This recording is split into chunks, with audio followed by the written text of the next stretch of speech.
Hello everyone, कैसे हो सभी लोग। तो आज की हमारे इस वीडियो के अंदर हम लोग बात कर रहे हैं नाटा 2023 की परफेक्ट एक 25 डेज अप्रोक्सीमेटली की स्ट्रेटजी के बारे में। वैसे तो देखो, हमारे पास फर्स्ट वाला टाइम जो पहले 22 अप्रैल को होने वाला था, बट लेकिन 22 अप्रैल को एक पब्लिक हॉलीडे होने के कारण 21 अप्रैल को नाटा के लेटेस्ट जो कोडिंग एक नोटिस आया था काउंसिल ऑफ आर्किटेक्चर की तरफ से, तो 21 अप्रैल उसको एग्जाम को शिफ्ट कर दिया गया है एक दिन पहले। राइट। तो फर्स्ट वाला टाइम जो हमारे पास 21 अप्रैल को होने जा रहा है नाटा का। अब इसमें क्या करें, कैसे क्या पढ़े सर, बहुत सारे कंफ्यूजन है, बहुत सारे डाउट्स है। आज के वीडियो में सब कुछ डिटेल में अपन लोग डिस्कस करते हैं कि फर्स्ट वाला टाइम जो होने जा रहा है 21 अप्रैल को, इसके अंदर हमको कैसे क्या पढ़ना है और क्या चीज लेकर क्या करना है। ठीक है, स्टार्ट करते हैं। अप्रोक्सीमेटली अगर बात करते हैं तो जब मैं वीडियो बना रहा हूँ तो अप्रोक्सीमेटली 25 डेज बाकी है। 25 डेज के अंदर कौन कौन से टॉपिक्स जो कि मोस्ट इंपोर्टेंट रहने वाले हैं, जहाँ से अधिकतर एग्जाम में क्वेश्चन जो है पेपर जो किस लेवल का बन रहा है और कैसे मतलब एग्जाम में क्वेश्चन आ रहे हैं, वो सब कुछ अपन डिटेल में डिस्कस करते हैं। राइट। पहले अपन बात कर लेते हैं कुछ एक पेपर पैटर्न की। थोड़ा सा अगर मोटा मोटा ध्यान रखें तो हमको वैसे एग्जैक्टली थोड़ा वो जो पुराने स्टूडेंट है जो पहले से प्रिपरेशन कर रहे हैं उनको क्या आइडिया होगा कि 180 अप्रोक्सीमेटली लेकर आने के लिए कौन कौन से टॉपिक इंपॉर्टेंट है, वो अपन आज के वीडियो में डिस्कस करेंगे ही। साथ साथ के अंदर कि ओवरऑल बात करूं तो 200 मार्क्स का पेपर यहाँ पर रहने वाला है। कुल मिलाकर 200 मार्क्स का एग्जाम में पेपर जो है रहता है। ये तो बहुत सिंपल सी बात है सर। मेन चीज क्या है, मेन चीज यहाँ पर है कि एग्जाम को क्लियर करने के लिए अप्रोक्सीमेटली 75 मार्क्स की रिक्वायरमेंट होती है आउट ऑफ 200। आउट ऑफ 200 जो 75 मार्क्स लेकर आता है वो माना जाता है कि उसने एग्जाम को क्या क्लियर कर लिया है। जस्ट एक क्लियर कर लिया, इसका मतलब ये नहीं कि आपको कॉलेज मिल गया। एग्जाम को क्लियर करना और एक कॉलेज मिलना बहुत ज्यादा बड़ी बात है। जैसे हमको जेई के अंदर ही पता है, जेई मेंस के अंदर भी ज्यादा कट ऑफ नहीं जाती। कट ऑफ तो 70 या फिर अगर ओबीसी के लिए जनरल में हो तो 84 90 तक चली जाएगी जो भी है। बट लेकिन कट ऑफ क्लियर करने से हमको कॉलेज नहीं मिलता है। कॉलेज के लिए हमको बहुत हाई परसेंटाइज वाला एक एग्जाम को अच्छा खासे कॉलेज के हिसाब से कट ऑफ जो है वो यहाँ पर क्लियर करनी पड़ती है, वहाँ पर रैंक लेकर आनी पड़ती है। तो सेम चीज यहाँ पर भी है। 75 मार्क्स लाने से तो अप्रोक्सीमेटली हम एग्जाम को क्लियर कर लेंगे। मान लिया जाएगा कि हमने नाटा एग्जाम क्लियर कर लिया है, बट लेकिन हमको कॉलेज मिलने के लिए अप्रोक्सीमेटली इस स्कोर को अचीव करना पड़ेगा, इस स्कोर को क्रैक करना पड़ेगा। राइट। तो 180 प्लस की बात करते हैं कि कैसे क्या चीजें पॉसिबल होने वाली है, वो अपन आज के में डिस्कस करते हैं। ठीक है, उससे पहले अपन बात करते हैं कि 1 2 3 मार्क्स क्वेश्चन। एक चीज हमेशा याद रखें कि यहाँ पर एग्जाम के अंदर 1 मार्क्स क्वेश्चन हमको देखने को मिलने वाले। हमको एग्जाम के अंदर साथ साथ के अंदर एक के बाद 2 मार्क्स के क्वेश्चन भी यहाँ पर देखने को मिलने वाले, और 2 के बाद यहाँ पर हमको 3 मार्क्स के क्वेश्चन भी देखने को मिलने वाले हैं। राइट। तो ये 3 तरह के क्वेश्चन को देखने को मिलते हैं, 1 2 एंड 3। राइट। अब ये देखना होगा कि वे मतलब कि किससे जो ये क्वेश्चन है कि बहुत सारे क्वेश्चन ऐसे हैं कि 1 मार्क्स से क्वेश्चन तो वो कितने होंगे, या फिर 2 मार्क्स से क्वेश्चन ये कितने होंगे, या फिर 3 मार्क्स से क्वेश्चन ये कितने होंगे, टोटल नंबर ऑफ क्वेश्चन कितने होंगे, तो वो यहाँ पर फिक्स नहीं होता। एक्चुअली में क्या है, नाटा एग्जाम है जस्ट लाइक जेई एडवांस। ठीक है, वैसे जेई एडवांस के लेवल से कंपेयर नहीं कर रहा हूँ, पर लेकिन जेई एडवांस का जो एग्जाम पैटर्न रहता है कि नंबर ऑफ क्वेश्चन फिक्स नहीं है, नंबर ऑफ मार्क्स फिक्स नहीं है। इसमें मार्क्स फिक्स है बट लेकिन उसमें नंबर ऑफ क्वेश्चन फिक्स नहीं होते। यहाँ पर भी same number of question fix नहीं है कि कितने मार्क्स से क्वेश्चन कितने क्वेश्चन आएंगे, कितने मार्क्स से कौन सा क्वेश्चन आने वाले, कुछ फिक्स नहीं है अभी तक। राइट। बट लेकिन इतना फिक्स है कि 200 मार्क्स का यहाँ पर जो है क्वेश्चन रहने वाला है। और अपन लास्ट ईयर क्वेश्चन पेपर अगर उठाकर देखेंगे तो उसके अंदर हम देखेंगे तो वहां से प्रैक्टिस करेंगे तो भी अच्छी खासी प्रैक्टिस हो जाती है। बिकॉज जो है पेपर लास्ट जैसे ही हो सकते हैं, मोटा मोटा अगर आइडिया लेना हो तो हमको। ठीक है, अपन स्टार्ट करते हैं कौन कौन से टॉपिक्स है जो कि यहाँ पर पूछे जा रहे हैं। टॉपिक से अंदर पहले यहाँ पर एक बहुत इंपॉर्टेंट चीज आती है जो कि हमेशा हमको याद रखनी है, वो ये कि यहाँ पर कुछ ऐसे टॉपिक्स हैं जो कि कुछ एप्टीट्यूड से रिलेटेड होते हैं जेई मेंस के। राइट। अप्रोक्सीमेटली डेटा को एनालिसिस करने के बाद ये पता चलता है कि 25 से 30% जो है ऐसे टॉपिक्स होते हैं जो कि कौन से जेई के एप्टीट्यूड वाले होते हैं, जो कि यहाँ पर क्या नाटा में कॉमन होते हैं। 25% मतलब जेई का अगर पूरा एप्टीट्यूड मालूम है, हो सकता है वो 25% मतलब यहाँ पर रहेगा वो चीज सेम टू सेम जो जेई का एप्टीट्यूड है वो यहाँ पर तो रहेगा ही रहेगा। यानी अगर आप जेई की तैयारी कर रहे हो मतलब आप नाटा का 25% आपने क्लियर कर लिया, बोलने का मतलब ये होगा। राइट। इसके अंदर कौन कौन से टॉपिक देख लेते हैं जो कि अपने लास्ट वाली वीडियो के अंदर डिस्कस कर चुके थे हम लोग। जेई की स्ट्रेटेजी वाली वीडियो के अंदर 2 to 3 विजुअलाइजेशन वाले क्वेश्चन यहाँ पर होते हैं, टॉप व्यू साइड व्यू वाले क्वेश्चन होते हैं, क्यूब्स फोल्डिंग एनफोल्डिंग वाले क्वेश्चन होते हैं, हिडन ऑब्जेक्ट्स वाले क्वेश्चन होते हैं, या फिर एक काउंटिंग ऑफ फिगर वाले क्वेश्चन होते हैं। राइट, जहां पर हमको फिगर की काउंटिंग करनी पड़ती है कि नंबर ऑफ ट्रायंगल्स कितने, नंबर ऑफ रेक्टेंगल्स कितने हैं, वो यहाँ पर काउंट करने पड़ते हैं काउंटिंग ऑफ फिगर के अंदर। हिडन ऑब्जेक्ट्स के अंदर ऐसा है कि यहाँ पर बहुत सारे ऐसे ऑब्जेक्ट्स होते हैं जो कि एक पिक्चर के अंदर कुछ छोटे से बड़े ऑब्जेक्ट्स हिडन छुपा के होते हैं, तो वो हमको क्या ढूंढने पड़ते हैं। नेक्स्ट इज क्यूब के अनफोल्डिंग फोल्डिंग। ऐसे क्यूब है फॉर एग्जांपल रूबिक क्यूब, ठीक है, जो हम कलर वाला सॉल्व करते हैं, या फिर फॉर एग्जांपल हम जब सांप सीढ़ी खेलते हैं, लूडो खेलते हैं, ठीक है, आजकल बहुत चलते हैं गेम। तो इसके अंदर क्या होता है कि जो जितने भी इनके फेसेस है 6 फेसेस, इसको अगर मैं खोलता हूँ, एक अनफोल्ड करता हूँ या फिर फोल्ड करता हूँ, वापस क्यूब बनाता हूँ एक क्यूब को, तो उसको विजुलाइज करने के बाद जो नीचे ऑप्शन दिए होंगे आपको तो थोड़े सेलेक्ट करने पड़ते हैं, ठीक है। तो ये थोड़ा मेंटल एबिलिटी वाले क्वेश्चन में आ जाते हैं। बाकी टॉप व्यू, साइड व्यू, किसी भी ऑब्जेक्ट का ऊपर से नीचे, साइड में से, पीछे से, आगे से कैसा दिख रहा है, उसको अगर मैं बीच में से काट देता हूँ तो वो कैसा दिख रहा है, ये क्वेश्चन जेई में रिपीट हो रहे हैं, वो वाले सेम यहाँ पर कॉमन टॉपिक्स कुछ लिखे हुए, राइट।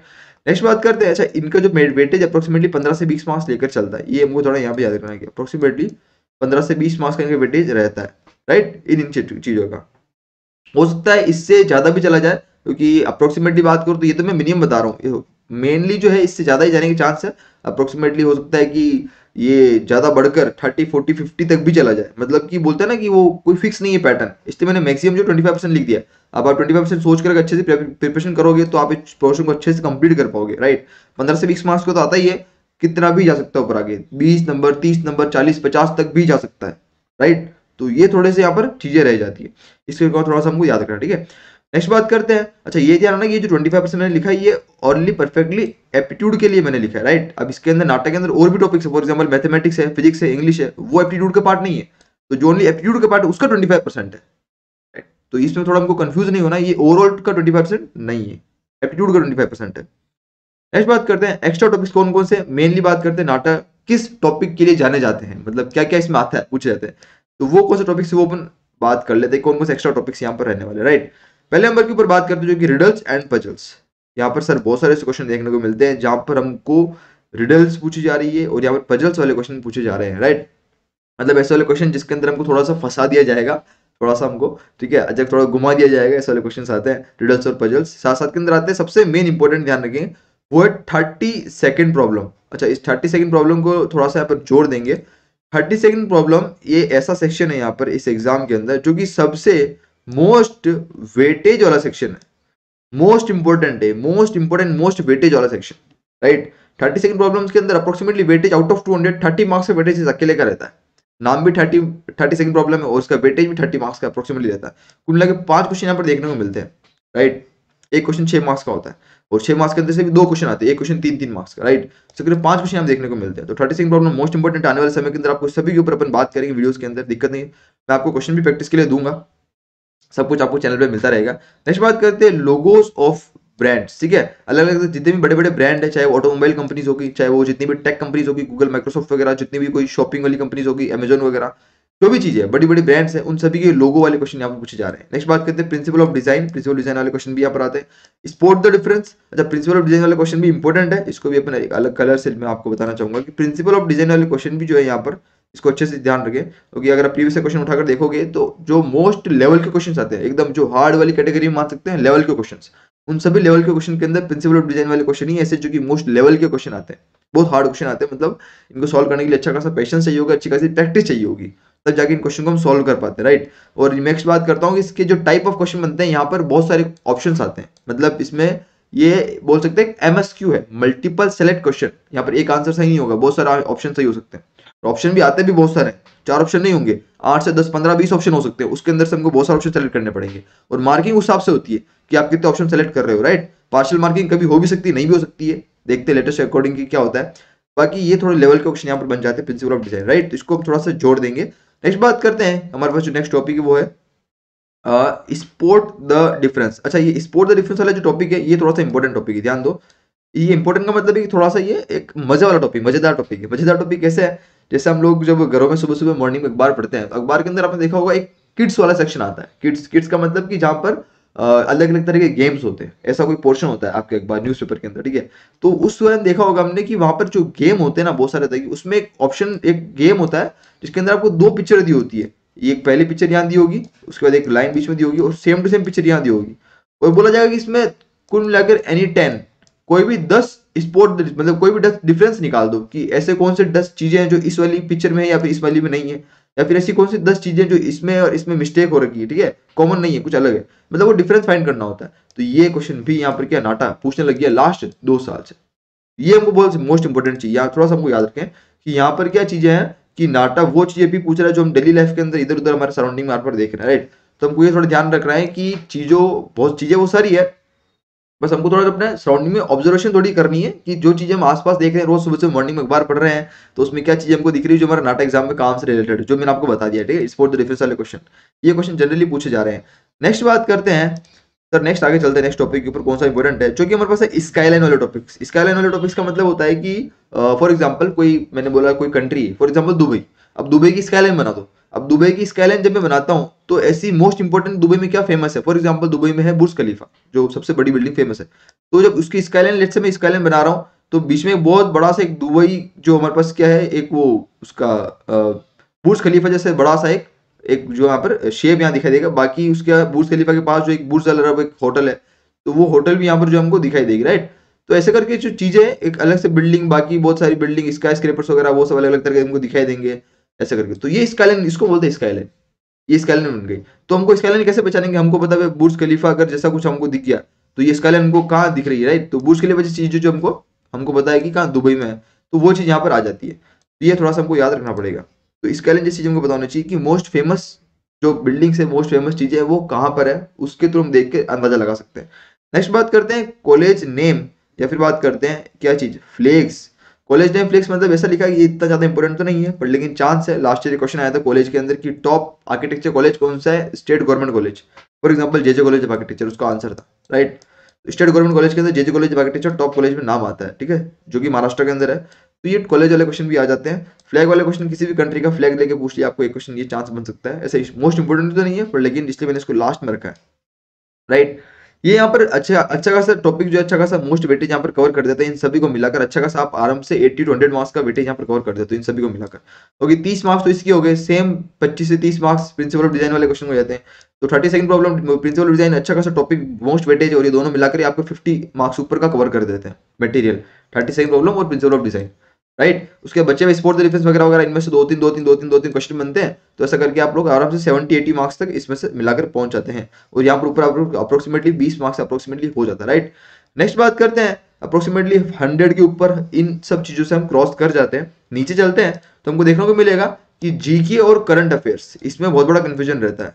ये कंफ्यूजन सब बच्चों का, सब स्टूडेंट का हो कंफ्यूजन कि सर जीके और करंट अफेयर्स में क्या किया जाए, इसमें क्या करना है। देखो, जीके की जब हम बात करते हैं तो GK general knowledge is basically क्या है, जो नीचे जितने भी मैंने टॉपिक लिखे हैं, ये नीचे भी जो अपन बात करेंगे, ये जो मैं बॉक्स के अंदर बंद कर रहा हूँ, ये ग्रीन कलर के बॉक्स के अंदर, ये सब टॉपिक जो है ना, ये सब जीके की कैटेगरी में, जनरल नॉलेज की कैटेगरी में आ रहे हैं, राइट। इनको ही हम जीके का नाम दे रहे हैं। मतलब जितने भी थ्योरेटिकल टॉपिक्स है, ये सब क्या है, ये सब थ्योरेटिकल चीजें, ये सब थ्योरेटिकल टॉपिक्स है।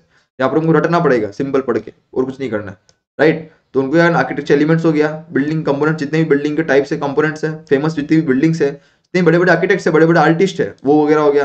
कलर थ्योरी भी यहाँ पर आ जाता है, कलर थ्योरी भी एक थ्योरेटिकल टॉपिक आ जाता है, तो वो भी मैं इंक्लूड कर देता हूँ मैं, राइट। तो जितने भी ये सब चीजें हैं, इसको जीके की कैटेगरी में मान सकते हैं। कलर थ्योरी जीके कैटेगरी में नहीं आता है, बट लेकिन ये जो चीजें ऊपर के 4 टॉपिक, ये यहाँ पर जीके की कैटेगरी में आ जाते हैं, राइट। नेक्स्ट बात करते हैं करंट अफेयर्स। अब देखो, करंट अफेयर्स का ऐसा है कि कुल मिलाकर 1 या 2 क्वेश्चन आने के चांस रहते हैं करंट अफेयर्स के। करंट अफेयर्स तो किसी बुक के अंदर मिल नहीं सकता, बिकॉज करंट अफेयर्स के लिए तो हमको करंट न्यूज से, करंट अफेयर्स से अपडेट रहना पड़ेगा इन क्वेश्चन को अटेम्प्ट करने के लिए, राइट। तो जितने भी आपके न्यूज़पेपर अगर आप पढ़ते हो तो बढ़िया है, बेस्ट, आपको पता होगा कि करंट अफेयर्स। बाकी अगर नहीं पढ़ते हैं तो पढ़ना स्टार्ट करें, क्योंकि करंट अफेयर्स के अंदर ये है कि न्यूज़पेपर के अंदर जो चीजें लेटेस्ट अपडेट, लेटेस्ट न्यूज़पेपर खबरें चल रही है देश दुनिया में क्या हो रहा है, वो यहाँ पर अधिकतर चीजें 1 से 2 क्वेश्चन पूछे जाते हैं, राइट। तो चीजों से हमको थोड़ा सा अपडेट रहना भी जरूरी होता है कहीं ना कहीं। नेक्स्ट बात करते हैं कि ड्राइंग और केमिस्ट्री, बहुत बड़ा सवाल ये है कि भैया कि ड्राइंग केमिस्ट्री होता या नहीं होता है नाटा एग्जाम के अंदर। तो मैं आपको इसका आंसर अभी से देता हूँ कि ड्राइंग और केमिस्ट्री जो है नाटा एग्जाम में नहीं होता है, राइट। तो इसको अपन बिल्कुल क्या काट देते हैं। तो रेड से कलर कटा मतलब ड्राइंग भी नहीं होता, केमिस्ट्री भी नहीं होता। बहुत बड़ा सवाल जो है आप सभी के मन में रहता है, अभी भी होगा बहुत सारे स्टूडेंट के। तो उम्मीद करता हूँ ये चीज आपके सामने क्लियर हुई होगी कि ड्राइंग भी नहीं है, केमिस्ट्री की भी नहीं होती है, राइट। नेक्स्ट बात करते हैं इसके अंदर और आगे बढ़ते हैं, थोड़ा सा आगे चलेंगे। यहाँ पर हमको एक चीज पता चलती है कि मैथमेटिक्स, फिजिक्स और नेक्स्ट जो टॉपिक है कौन सा, इंग्लिश। तो मैथमेटिक्स का टॉपिक अप्रोक्सीमेटली बात करते हैं तो 15 मार्क्स अप्रोक्सीमेटली मैथमेटिक्स लेकर चल लेता है, और 15 मार्क्स अप्रोक्सीमेटली मैथमेटिक्स लेकर चल लेता है। फिजिक्स का अप्रोक्सीमेटली 10 मार्क्स मान सकते हो, इंग्लिश के अप्रोक्सीमेटली 25 मार्क्स मान सकते हैं। यानी कि इन दोनों को मिलाकर 25 मार्क्स और इस अकेले को मिलाकर 25 मार्क्स, टोटल मिलाकर कितना हो गया, 50 मार्क्स का वेटेज। ये इसलिए मैंने लास्ट में लिखा है कि इन तीनों का पोर्शन मिलाकर 50 मार्क्स आपको देता है, और जाकि 50 मार्क्स स्कोर करना इन तीनों से ज्यादा मुश्किल नहीं है। अप्रोक्सीमेटली 40-45 मार्क्स कवर किए जा सकते हैं। मैं नहीं कहता हूँ इजीली कवर किए जा सकते हैं, प्रैक्टिस की रिक्वायरमेंट है बहुत सारे। मैंने आपको नोट्स भी शेयर करेंगे और आने वाले समय के अंदर आपको बहुत कुछ इस पे देखने को मिल रहा है, टेंशन नहीं है अपने पास। टाइम है, अच्छे से टाइम के अंदर अच्छे का सब चीज़ों को एक एक करके कवर करेंगे। मैथ्स के अंदर ये ध्यान रखना है कि जितने भी टॉपिक्स हमारे पास हैं, जो कि हमारे पास बेसिकली मैथ्स यहाँ पर क्लास 9th और क्लास 10th की मैथ्स पूछी जा रही है, राइट। क्लास 9th और क्लास 10th की मैथ्स यहाँ पर अधिकतर मेनली नाटक पूछता है। जो जितने भी हमारे बेसिक कॉन्सेप्ट हम पढ़ते थे क्लास 9th और 10th के अंदर, चाहे वो मैथ्स हो गई चाहे फिजिक्स होगी, दोनों के अंदर ये चीज दोनों में एप्लीकेबल है। मैथ्स के लिए भी एप्लीकेबल और फिजिक्स के अंदर भी एप्लीकेबल, मैथ्स में भी और फिजिक्स के अंदर भी, दोनों में 9th और 10th की कॉन्सेप्ट यहाँ पूछे जाते हैं, राइट। आने वाले समय के अंदर हम बात करेंगे, हर एक टॉपिक को अच्छे से डिटेल डिस्कस करेंगे, राइट। नेक्स्ट बात करते हैं इंग्लिश की। वे इंग्लिश के अंदर क्या करें, इंग्लिश के अंदर क्या किया जाए, इंग्लिश में कैसे क्वेश्चन आते हैं, तो ध्यान दो। इंग्लिश में वो आते हैं कि जो हम क्लास 9, 10, 11, 12 के अंदर हमने बहुत चीजें पढ़ते थे, उसके अंदर एक चीज हमको ये देखी थी, हम ऑब्जर्व करते थे कि जब इंग्लिश का पेपर स्टार्ट होता था, फॉर एग्जाम्पल ये आपको इंग्लिश का पेपर एग्जाम का, राइट। तो जो भी इंग्लिश पेपर स्टार्ट हो रहा है, तो स्टार्ट होते समय यहाँ पर आपको कुछ एक अनसीन पैसेज दिखता था, जिसको हम पढ़ते थे, ऊपर पैसेज लिखा होता था, यहाँ पर एक पैसेज था और नीचे यहाँ पर क्वेश्चन थे, question number 1, question number 2, question number 3, question number 4, ऐसे बहुत सारे क्वेश्चन हुआ करते थे, राइट। तो ये जितने भी हमारे पास ये जो टॉपिक, ये जो पैसेज पढ़ के हम नीचे क्वेश्चन का आंसर दिया करते थे, वो सेम काम नाटा पूछ रहा है। मतलब कि नाटक का एग्जाम ज्यादा हार्ड नहीं होने वाला है भैया, या फिर ज्यादा हार्ड नहीं होने वाला है सर, नाटक का एग्जाम बहुत ज्यादा इजी रहेगा, बट लेकिन हमको थोड़ा सा पैटर्न से वाकिफ होना पड़ेगा कि किस टाइप के सवाल पूछे जा रहे हैं एग्जाम के अंदर। तो अप्रोक्सीमेटली 25 मार्क्स का वेटेज लेकर चलेगा इंग्लिश वाला टॉपिक। यहाँ पर आपके ये वाले क्वेश्चन आएंगे, ठीक है। अब ये वाले क्वेश्चन कितने मार्क्स के आएंगे, पैसेज वाले, सब 25 के 25 मार्क्स का पैसेज नहीं आएगा, पैसेज का क्वेश्चन आपके अप्रोक्सीमेटली तो भी अच्छा खासा वेटेज है 20 मार्क्स। 20 मार्क्स के आपको ये कंप्रेंशन वाले क्वेश्चन देखने को मिलेंगे, पैसेज वाले क्वेश्चन, हमको पैसेज पढ़ के आंसर देना है 20 मार्क्स का। बाकी बचे 5 मार्क्स है, टोटल 25 का इंग्लिश है। टोटल 5 मार्क्स के अंदर से बचे हुए 5 मार्क्स में आपका चेक की जाएगी ग्रामर, जो ग्रामर वाले क्वेश्चन आते हैं। ये भी सेम हम जब पहले हमारे स्कूल के अंदर ऐसे वाले क्वेश्चन आते ही थे, तो ग्रामर वाले क्वेश्चन यहाँ पर आएंगे। तो ये बोलने का मतलब है टोटल अगर 25 मार्क्स यहाँ से बन जाते हैं, तो इस वाले कैटेगरी के अंदर स्टूडेंट 25 में से 25 मार्क्स भी ले लेते हैं, और 20 से ऊपर तो सब ले ही लेते हैं, क्योंकि ये 20 वाले पैसेज वाले क्वेश्चन सब करके आते हैं। और पैसेज वाले क्वेश्चन एमसीक्यू आएंगे, तो ज्यादा ऐसा कोई है भी नहीं, ज्यादा ऐसा कुछ दिक्कत नहीं है, एमसीक्यू वाले क्वेश्चन होंगे। इसके अंदर ट्राई करना है पहले क्वेश्चन को पढ़ लें, उसके बाद पैसेज पढ़ें। मैं हमेशा बोलता हूँ कि पहले पैसेज पढ़ेंगे, फिर क्वेश्चन पढ़ेंगे, फिर आप आंसर ढूंढेंगे, तो डबल मेहनत हो जाएगी। पहले एक बार क्या करें, क्वेश्चन को गो थ्रू कर ले, क्वेश्चन को पढ़ लें, ताकि हमको दिमाग में रहेगा कि क्वेश्चन में क्या क्या टर्म्स यूज हुई है। फिर जब एक बार पैसेज पढ़ना स्टार्ट करेंगे, तो हमको डायरेक्ट लगातार आंसर भी मिलते जाएंगे और पैसेज भी पढ़ते जाएंगे, दोनों काम हो जाएगा एक साथ। तो पहले राउंड के अंदर ही हमको आंसर मिल जाएंगे, तो इस चीज का थोड़ा सा हमको याद रखना, ठीक है। तो ये अच्छा खासा वेटेज नंबर 50 मार्क्स का लेकर चल लेता है, और बाकी इन सब मिलाकर हमको अप्रोक्सीमेटली 40 से 50 मार्क्स हो जाता है। और बाकी यहाँ पर ऊपर 100 से 100 से लेकर 120 मार्क्स का यहाँ पर वेटेज अप्रोक्सीमेटली यहाँ पर हो ही गया, 100 से लेकर अप्रोक्सीमेटली ज्यादा हुआ, प्लस में हुआ है इस वाले ऊपर जितने भी हमारे पास टॉपिक हमने यहाँ लिखे, राइट। तो ये सब चीजें बोलने का मतलब, ये सब इंपोर्टेंट टॉपिक्स है, यहाँ पर पढ़ने के बाद हमको अप्रोक्सीमेटली 200 के अंदर से 180 प्लस का स्कोर एक खड़ा कर सकते हैं। बट लेकिन यही है कि इंपोर्टेंट टॉपिक्स तो है, देखो इंपोर्टेंट टॉपिक तो सर ऐसा है कि लास्ट के 10 दिन के अंदर भी बताएंगे तो भी यही चीज रहने वाला है। मेन चीज हो कि हमको कैसे हम बचे हुए दिन को मैनेज कर सकते हैं, ठीक है। TM is most important, TM is time management. Time management he decide करता है कि हमारी क्या लास्ट के 25 दिन हो, चाहे लास्ट का 1 महीना हो, लास्ट के 40 दिन, 45 दिन, उसमें कैसे हम चीजों को मैनेज करके यहाँ पर जो है रिजल्ट लेकर आ रहे हैं। तो लास्ट का time management is most important. तो टाइम मैनेजमेंट का ध्यान रखिए, जो 25 दिन है इसको अच्छे से मैनेज करके चले। अरे मोटा मोटा बात करते हैं, इसको मैनेज कैसे करना है सर, एक बार वो बात कर लेते हैं कि बता दो आप मैनेज करना है कैसे, किस दिन में हम किस टॉपिक को ज्यादा फोकस करें, कैसे क्या पढ़े, वो एक बार अपन डिस्कस करते। देखो ध्यान देंगे इधर 25 डेज के अंदर अप्रोक्सीमेटली ध्यान देंगे। तो इसके अंदर क्या करना है कि जैसे हमको ये पता है कि 1 मास के क्वेश्चन भी आ रहे हैं, 2 मास के क्वेश्चन भी आ रहे हैं, 3 मास के क्वेश्चन भी आ रहे हैं, है ना। आने वाले समय के अंदर अपन बात करेंगे कि 1 या 2, 3 मास में किन टॉपिक्स में से कितने मार्क्स के क्वेश्चन आते हैं। मतलब फॉर एग्जांपल मैंने बोला कि रिडल्स और पजल्स, तो इसमें से 1 में 2 मार्क्स का, 3 मार्क्स का, इसके अंदर अप्रोक्सीमेटली 2 मार्क्स के क्वेश्चन पॉसिबल बनते हैं। 1 मार्क्स का 2 मार्क्स का बन जाता है, 3 मार्क्स का मुश्किल है बनना। जैसे प्रिंसिपल ऑफ डिजाइन, तो प्रिंसिपल डिजाइन के अंदर मैंने बोला था कि ऑप्शन बहुत सारे आते हैं अभी वीडियो के बीच में, ठीक है। तो बहुत सारे ऑप्शन आते हैं, तो यहाँ पर बड़े, तो यहाँ पर 3 मार्क्स का क्वेश्चन भी बनने के चांस रहते हैं प्रिंसिपल डिजाइन से, राइट। 36 प्रॉब्लम के अंदर मैंने आपको बोल चुका हूँ 3-3 मार्क्स के सवाल बनते हैं। तो ये चीजें कुछ इंपॉर्टेंट एरियाज है, तो ट्राई करें जो इंपॉर्टेंट एरियाज है इसको पहले स्टार्ट करें, और इसको रोजाना के समय के अंदर इसको थोड़ा सा रिवीजन भी होता रहे।